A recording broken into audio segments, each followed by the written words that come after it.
बिस्मिल्लाहिर्रहमानिर्रहीम। अस्सलामुअलैकुम दोस्तों, उर्दू नवाज़ यूट्यूब चैनल पर आपको खुशामदीद। मैं आप सबकी सेहत व तंदुरुस्ती के लिए दुआ गो हूँ। आज की वीडियो का मौजू है फ़ारसी में हफ्ते के दिनों के नाम।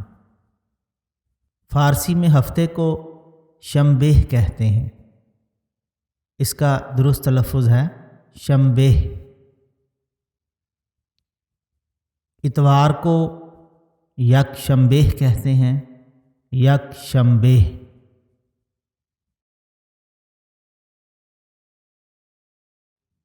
पीर को या सोमवार को दोशंबेह कहते हैं, दोशंबेह।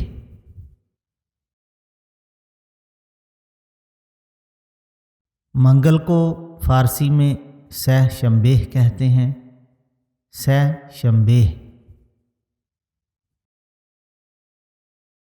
बुध को फ़ारसी में चहारशंबेह कहते हैं, चहारशंबेह।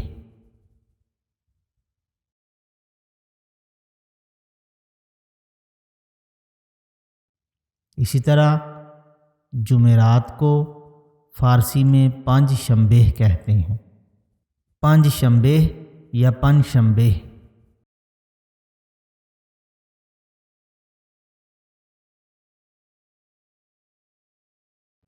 जुमे को फ़ारसी में जुमा या अदीना कहते हैं, जुमा या अदीना। तो ये थे दोस्तों फ़ारसी में हफ्ते के दिनों के नाम। मैं उम्मीद करता हूँ कि आपको ये वीडियो पसंद आएगी। बहुत शुक्रिया। वस्सलाम।